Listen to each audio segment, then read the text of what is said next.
Allah nak menjawab permintaan daripada kumpulan yang baik, yang ikhlas berjuang. Yang keduanya, Allah tidak mahu orang munafik berada dalam saf pimpinan, dalam saf jamaah, yang mana perkara itu dia akan menyebabkan kualiti daripada kumpulan tersebut menjadi kurang di sisi Allah Subhanahu wa ta'ala. Sahabat yang saya kasih sekalian, yang pertamanya mencontohi dan mengamalkan sunnah baginda sallallahu alaihi wasallam.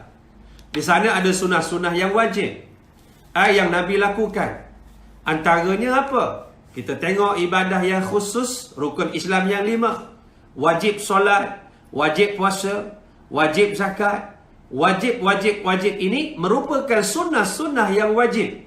Iaitu bila kata sunnah, apa saja yang datang daripada Rasulullah sallallahu alaihi wasallam, baik benda itu dalam perkataan, Nabi sebut sebagai hadis, iaitu perkataan, contoh innamal a'malu binniyat, ataupun dalam perbuatan, Nabi kata sallu kama ra'aitumuni usalli, engkau solatlah engkau sebagaimana kau tengok aku solat. Ataupun diam Nabi merupakan hukum. Dalam keadaan Nabi SAW diam Rasulullah itu merupakan satu hukum yang dipanggil takrir ataupun ikrar. Pernah satu hari sahabat Nabi melihat Khalid Al-Walid, dia makan apa tuan-tuan? Dia makan biawak pasir. Dalam keadaan bila dia makan biawak pasir, sahabat-sahabat mengadu kepada Rasulullah SAW, wahai Rasul Allah, kami melihat Khalid Al-Walid dia makan biawak pasir. Nabi tidak kata ya, Nabi tidak kata halal, Nabi tidak kata haram, Nabi hanya diam. Lalu dalam keadaan itu Rasulullah SAW tidak menghalang perbuatan Khalid Al-Walid, yang mana sahabat yang mulia itu memakan biawak dog. Bukan bermakna haiwan itu haram, tidak. Tetapi kata Rasulullah, aku tidak makan bukan bermakna haiwan itu haram, tetapi aku tidak makan kerana di sana ada umatku yang mana negeri mereka tidak ada haiwan ini. Kalau aku makan, aku takut menjadi salah satu sunnah kepada umatku yang akan datang. Dalam keadaan itu aku tidak mau memberatkan mereka, aku tidak makan. Diam Nabi yang kita panggil as-sukut, ini yang dipanggil keredaan. As-sukutu alamatur reda, menjadi hukum kepada apa? Kepada kehidupan kita hari ini. Dalam keadaan sahabat yang dikasihi oleh Allah Subhanahu wa ta'ala, di sana ada sunnah Nabi yang kita tak boleh buat. Berkahwin lebih daripada 4, itu hanya khusus untuk Rasulullah sallallahu alaihi wasallam. Itu perkara yang sunnah yang tak dibenarkan, haram. Dalam keadaan di sana ada sunnah-sunnah yang sunat. Cara berpakaian Nabi, Nabi pakai serban, Nabi pakai jubah. Bila kita pakai, kita sandarkan kepada Rasulullah sallallahu alaihi wasallam, nescaya kita dapat pahala mengikut sunnah Nabi yang sunat. Cuba tuan-tuan, kita dulu ada satu program dalam TV, Laukana Bainanal Hadith. Apabila kalaulah sekiranya Nabi masih hidup, tengah hari ni Nabi masih hidup, tiba-tiba Nabi tengah hari, Nabi ketuk pintu rumah kita, tok tok tok, Assalamualaikum warahmatullahi wabarakatuh. Tiba-tiba kita buka pintu, tengok Rasulullah di hadapan pintu rumah kita. Agak-agak macam mana perasaan kita? Daripada banyak rumah di atas muka bumi ini, Nabi mengetuk pintu rumah kita. Rasa tak terhingganya hati kita, kembangnya hati kita, seronoknya hati kita. Tiba-tiba Nabi melihat kita mengamalkan sunnah yang ditinggalkan. Bila Nabi tanya, nampak cantik serban, nampak cantik jubah, lalu kita berkata, wahai Rasulullah, aku kasih kepada engkau, aku kasih kepada pakaian engkau. Apa saja yang engkau bawa, aku akan terima, aku akan ambil, aku akan pakai, aku akan buat tanda kasih dan cintanya aku kepada engkau, wahai Rasulullah. Agak-agak tuan-tuan, puan-puan, muslimin, muslimat, macam mana perasaan kita bila dipuji oleh Rasulullah sallallahu alaihi wasallam? Dalam tempoh PKP ni, tiba-tiba Nabi pergi rumah kita, Nabi melihat rumah kita, Nabi masuk rumah kita. Rumah kita tak macam rumah yang diharapkan oleh Rasulullah sallallahu alaihi wasallam. Nabi masuk rumah kita dalam keadaan keluarga kita tidak solat. Nabi kata nak tumpang solat, kita pakak-pakak tak tahu mana arah kiblat. Nabi kata nak pinjam mushaf, aku nak baca Quran. Kita kata, ya Rasulullah, rumahku tidak ada mushaf, anak-anak aku tidak boleh baca Quran, anak aku tak ada kali keluarga aku yang boleh baca Quran.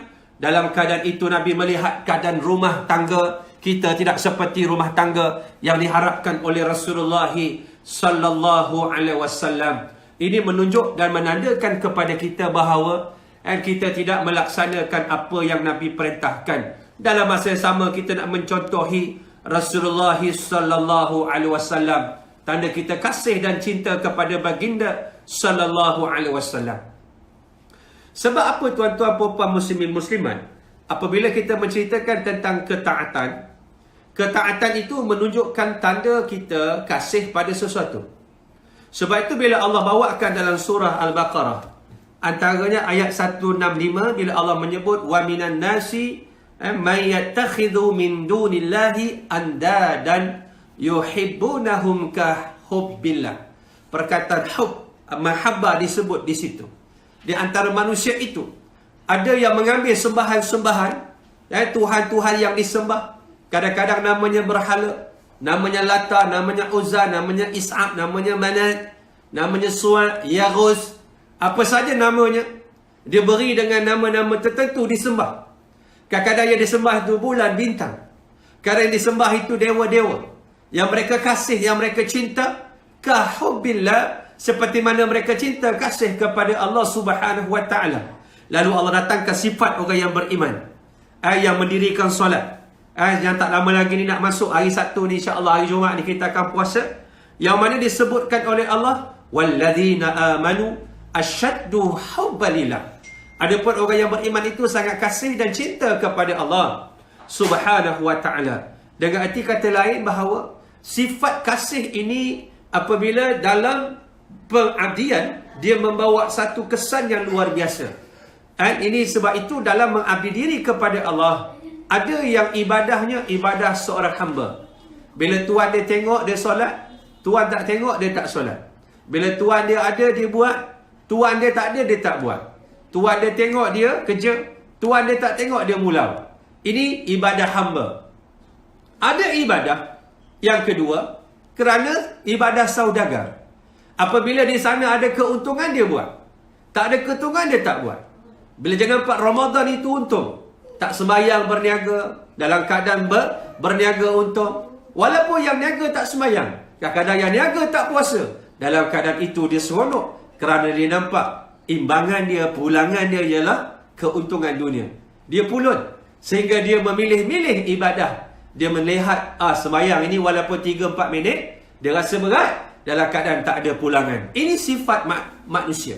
Dan sebab itu sahabat yang dikasihi oleh Allah Subhanahu wa taala, yang ketiga, ibadah kekasih.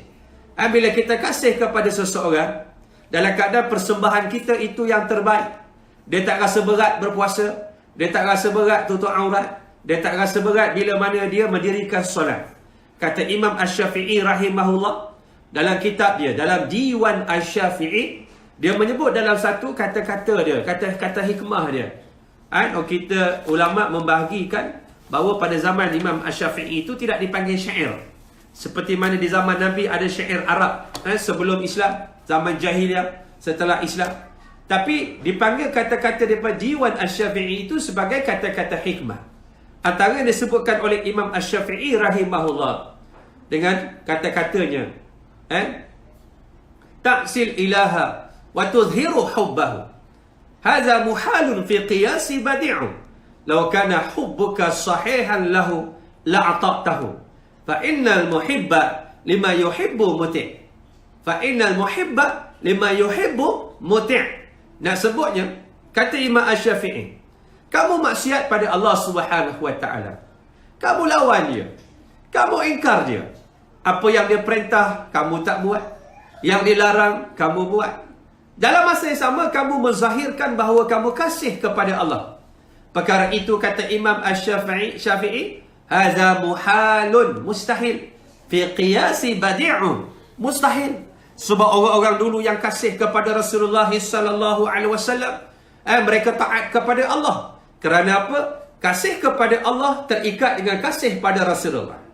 Dan kasih kepada Allah terikat dengan ketaatan pada Rasulullah sallallahu alaihi wasallam. Dia saling terikat. Sebagaimana Allah sebut dalam surah Ali Imran ayat 31. Apabila Allah menyebut, Allah menyebut dengan perkataan qul in kuntum tuhibbunallah fattabi'uni yuhibbukumullah wa yaghfir lakum dhunubakum wallahu ghafurur rahim. Cantik ayat ni. Katakanlah kepada mereka, wahai Muhammad, sekiranya kamu tu kita kasih kepada Allah, fattabi'uni, ikut aku. Ikut siapa? Rasulullah sallallahu alaihi wasallam. Sebab Nabi membawa syariat. Wa ma atakumur rasul fakhuzu wa ma nahakum anhu fantahu. Apa yang Rasul tu bawa, Rasulullah bawa, kamu ambil. Apa yang Rasulullah larang, jangan ikut, jangan ambil, kamu tinggalkan. Ini yang dikatakan syariat. Do's and don'ts. Buat dan jangan buat. Suruh dan cegah. Ini yang dikatakan, apa dia? Yang dikatakan sebagai syariat. Lalu bila mana kamu taat kepada Allah, Rasulullah, apa natijah dia? Yuhibbukumullah. Allah akan kasih pada kamu. Nampak? Kasih kepada Allah terikat pada kasih pada Rasulullah. Ketaatan kepada Allah juga terikat kepada ketaatan kepada Rasulullah sallallahu alaihi wasallam.